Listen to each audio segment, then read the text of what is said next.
मैं सबसे पहले आप सबके चैनल के माध्यम से भोजपुरिया श्रोता को, संसार को प्रणाम करता हूं। ज्योति सिंह जी इंस्टा पे पोस्ट करती हैं कि आदरणीय पतिदेव श्री पवन सिंह जी, मैं आपसे मिलने लखनऊ आ रही हूं। तो मैं उनके विचार को, उनके व्यवहार को अच्छे से जानता हूं। हम लोगों ने आपस में बात किया और इस बात को प्रशासन में सूचना भी किया कि हाँ सर, ऐसी ऐसी बात है। फिर हम लोग रात में खाना खाने बैठे थे। हमारे मित्र, हमारे छोटे भाई धनंजय जी, ऋतिक खाना खा रहे थे। तो धनंजय ने बोला कि भैया, ज्योति जी के भाई से बात हुई कि वो लोग आ रहे हैं। मैंने बोला भाई, थोड़ा मन ठीक नहीं लग रहा है, उन लोगों से बोलो ना कि एक दो दिन बाद आ जाएं। खाना वाना खा के हम लोग सो जाते हैं। नींद में ही हूं, मैं सोया हूं। मेरा बड़ा भाई आता है और बोलता है कि पवन, नीचे ज्योति आई हैं। मैं उठता हूं, मुझे एक मीटिंग में भी जाना था। मैं ये बोलना चाहता हूं कि कानून हमारे लिए भी मायने रखता है और कानून आपके लिए भी मायने रखता है। तलाक का केस हमारे तरफ से आरा से चल रहा है। मेंटेनेंस का केस ज्योति जी की तरफ से चल रहा है, बलिया से। और मैं ये बोलना चाहता हूं कि ज्योति जी, अगर मैं आपसे मिलना नहीं चाहता तो क्या आप हमसे मिल पाती? फिर भी हम रेडी हुए, रेडी होके बैठे। मेरा छोटा भाई ऋतिक नीचे कहीं अगल बगल में था, उसको ज्योति जी फोन भी की थी। ऋतिक आया, धनंजय जी आए और उनको सम्मान सहित फ्लैट के अंदर लेके आए। हम लोग अच्छे से मिले। ज्योति जी थी, उनकी बड़ी बहन जूही जी थी, उनके छोटे भाई दुर्गेश जी थे और एक नया लड़का जो उनका सोशल मीडिया देखता है। मैं उनसे मिला। मेरा ज्योति जी से व्यवहार कैसा रहा, ये ज्योति जी जानती हैं, उनका दिल जानता है और भगवान जानते हैं। आते ही उन्होंने बोला कि मैं अब यहां से हिलूंगी नहीं। मैंने बोला पानी पीजिए। फिर उन्होंने बोला कि मेरा तलाक का मैटर जब तक क्लियर नहीं हो जाता है तब तक मैं यहां से हिलूंगी नहीं। मैंने बोला एक बात बताइए, एक छत के नीचे रह के मुकदमा लड़ा जाता है क्या? फिर हम लोग साथ में चाय पीते हैं। उनका यही रट, मैं यहां से निकलूंगी नहीं, मैं यहां से हिलूंगी नहीं। मुझे ऐसा महसूस हुआ कि यहां पे माहौल कुछ ऊपर नीचे होने वाला है। मैंने पूछा, मैंने बोला कि आप लोग खाना खाइए अच्छे से। क्या खाएंगी आप लोग? मैंने स्टाफ को बोला कि पूछो मैडम क्या खाएंगी, जो बनेगा वो बना लो, जो नहीं ये हो पाता है उसको बाहर से मंगा लो। मैं उठा, बोला कि मैं थोड़ा सा मीटिंग में जा रहा हूं, 1-1.5 घंटा, 2 घंटा, 2.5 घंटा मुझे लगेगा आने में। और धनंजय से बोला कि धनंजय, मैं आ रहा हूं मीटिंग से, तब तक आप मैडम से बात करिए, क्या है क्या नहीं, ये क्या कहना चाहती हैं। मैं निकलता हूं। हमारी वार्तालाप कम से कम 1 से 1.5 घंटा तक हुई। मैं मीटिंग के लिए निकलता हूं सर, मीटिंग करता हूं। मेरा मोबाइल 2-2.5 घंटा मेरे से दूर रहा। मीटिंग करके फ्री होके जब मैं गाड़ी में बैठा तो मेरा मोबाइल मेरे हाथ में आया। मैं मोबाइल चेक करने लगा। मुझे फोन आता है कि भैया घर पे ऐसे ऐसे हो गया है। मैंने लाइव ही देखा। तो मैंने ये सोचा कि अभी फिलहाल घर पे जाना मेरा उचित नहीं है। उसके बाद भी मैंने धनंजय को फ़ोन किया कि भाई देख लेना मैडम को, उनके साथ जो है उन लोगों को कोई दिक्कत ना हो। और सर मैं पूरी रात रोड पे गाड़ी साइड करके गाड़ी में ही रहा, रात काटा। नेक्स्ट डे मैडम जाती हैं, धनंजय बाकायदे उनको नीचे छोड़ने जाते हैं। फिर अब आते हैं थोड़ा सा मुद्दे की बात पे। मैं ये कहना चाहता हूं ज्योति जी कि आप जो अपने पति के लिए अपनापन दिखा रही हैं, ये अपनापन चुनाव से 1 महीना पहले क्यों नहीं दिखा? ये अपनापन चुनाव से 2 महीना पहले क्यों नहीं दिखा? 3 महीना पहले क्यों नहीं दिखा? 4 महीना पहले क्यों नहीं दिखा? ये अपनापन चुनाव से 1 महीना बाद क्यों भी दिख जाता? आज ही क्यों? क्योंकि मैं अमित शाह जी से मिल लिया, जेपी नड्डा जी से मिल लिया, धर्मेंद्र प्रधान जी से मिल लिया, विनोद तावड़े जी से मिल लिया, उपेंद्र कुशवाहा जी से मिल लिया। वाह रे अपनापन। और एक बात, ज्योति जी के पिताजी राम बाबू सिंह जी लखनऊ आते हैं, हमारी उनकी मुलाकात होती है तो उनके पिताजी बोलते हैं कि पवन जी आप हमारी बेटी को विधायिका बना दीजिए, इसके बाद आपको उसको रखना होगा रखिएगा, छोड़ना होगा छोड़ दीजिएगा। मैंने बोला पिताजी ये हमारे बस की बात नहीं है। और ज्योति जी विधायिका बनने के लिए आप इतना हद तक गिर सकती हैं, ये मुझे उम्मीद नहीं था।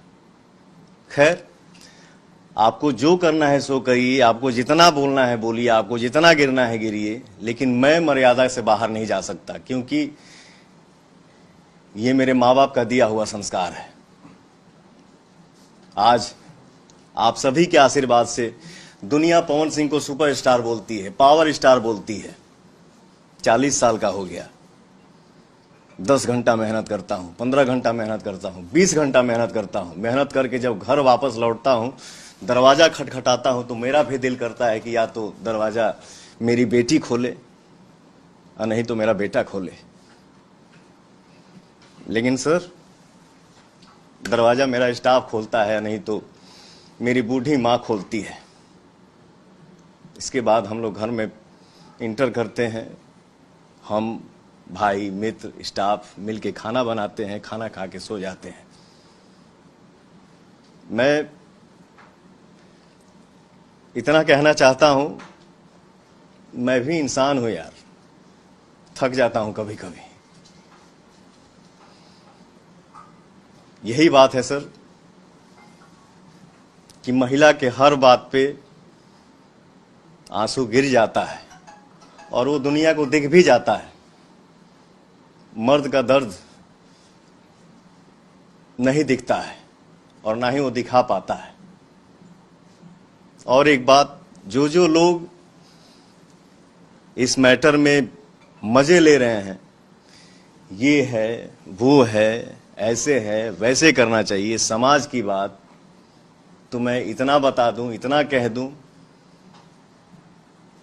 कि फैमिलियर बात जो भी होती हैं वो कमरे में होती हैं, कैमरे पे नहीं। मैं बस इतना ही कहना चाहूंगा। बहुत बहुत धन्यवाद। जो कुछ हुआ ये आपकी पॉलिटिकल जो बढ़त हो रही है, आपका कद बढ़ रहा, उसकी वजह से साजिशन ही आपको डैमेज करने के लिए आई है ज्योति? मैं अपने जीवन में सर मैं बहुत कम बोलता हूं। मैं नहीं चाहता हूं कि हर बात पे लाइव आऊं, हर बात का सफाई दूं। लेकिन आप लोगों को क्या लग रहा है? मैंने बोला ना कि ये अपनापन आज से 2 महीना पहले क्यों नहीं दिखा, 4 महीना पहले क्यों नहीं, ये अपनापन आज ही क्यों दिख रहा है? ये क्या हो सकता है? यही बात है। और क्या है। पवन जी, आपको कोई राजनीतिक साजिश दिख रही है? आप बीजेपी ज्वाइन करने वाले थे चुनाव से पहले, इतने क्रूशियल समय पर ज्योति इस के तरह की पीछे कोई घटना घटना घटना विश्वास भी कैसे साथ देखते में हैं? है जो ज्योति इस के चीज पीछे को ब्लो कर रहे हैं, बढ़ा रहे कोई हैं। ज्योति है, उनके पीछे कोई पॉलिटिकल पार्टी?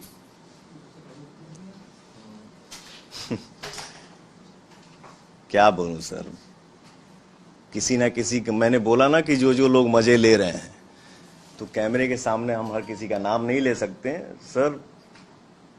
कुछ तो है, बहुत लोग जुड़े हुए हैं, बहुत लोगों का सपोर्ट है, जो ऐसा ऐसा हो रहा है, और मैं क्या ही बोलूं।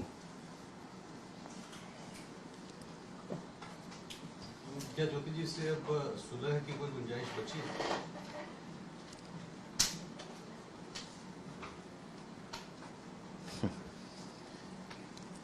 हमारा जो केस का मैटर है वो 3-4 साल से चल रहा है सर, और जो जो चीजें जीवन में हो चुकी हो गई, एज ए इंसानियत आप सबको क्या लगता है, जितना मेरी इज्जत का धजिया उड़ना था, जिसका उम्मीद नहीं था, वो सब क्रॉस हो गया। तो मुझे नहीं लगता है कि अब ये सब संभव है। मैंने बोला ना कि कानून हमारे लिए भी मायने रखता है, कानून आपके लिए भी मायने रखता है। हमारा मैटर, हमारा मामला कोर्ट में है, कोर्ट जो फैसला करेगा वो हमारे लिए भी मान्य है और उनके लिए भी मान्य है। आज से पहले, ठीक है, मतलब जब बस इससे पहले ज्योति कभी आपसे संपर्क की है कि ये अचानक से कितने साल बाद? बस इतना ही था। इन्होंने बोल दिया कोर्ट का मामला है, कोर्ट का जो फैसला होगा, कितने दोनों साल बाद वो संपर्क में आएंगे, उनको आना है?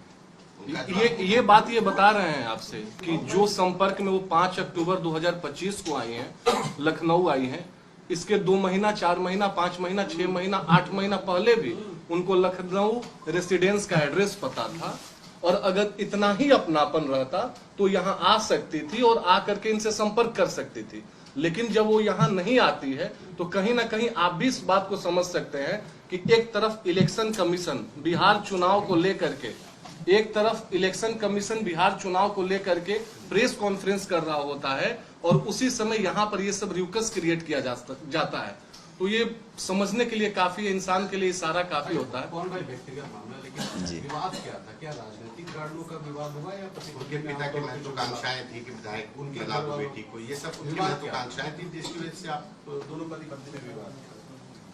जी सर, सॉरी, पति पत्नी का विवाद किस बात पे था? क्या उनकी राजनीतिक और आपकी राजनीतिक महत्वाकांक्षा आ रही थी? ये मैंने बोला ना कि ये हमारा मैटर कोर्ट में 3-4 साल से चल रहा है, और ये सब जो भी बातें हैं जो चल रही हैं, जो मार्केट में, दुनिया में दिख रही हैं, तो मतलब इससे हम क्या महसूस कर सकते हैं।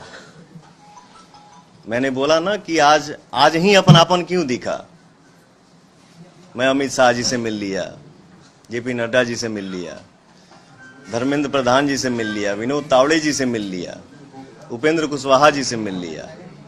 तो ये कौन सा अपनापन है? इसको तो हम राजनीति ही बोल सकते हैं ना, कि मुझे डिस्टर्ब करना। क्या तय हुआ? आप कहाँ से चुनाव लड़े? आप चुनाव बिहार में कहाँ से चुनाव? पार्टी ने इस विषय पर कोई बात नहीं किया था। पार्टी ने 1 मिनट सुन लीजिए, पार्टी ने सिर्फ इतना कहा था कि आप एनडीए के लिए, विनोद तावड़े जी का आप लोग बयान सुने होंगे, विनोद तावड़े जी ने कहा था कि एनडीए के लिए आप पूरी ताकत और एनर्जी के साथ बिहार चुनाव में लगेंगे।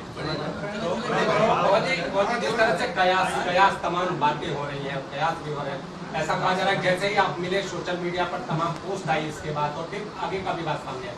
अगला निर्णय क्या?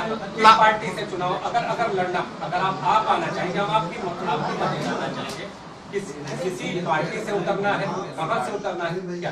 बस एक मेरे जवाब है, सीरीज ऑफ इवेंट आप देख लीजिए, किस दिन ये मिलते हैं अमित शाह जी से, किस दिन ये मिलते हैं कुशवाहा जी से, किस दिन ये मिलते हैं धर्मेंद्र प्रधान जी से, और सीरीज ऑफ इवेंट सिर्फ आप देखते जाइए कि उसके बाद डेट बाय डेट क्या होता है, हम लोग सब समझ जाएंगे। Thank you, thank you, thank you, thank you, धन्यवाद।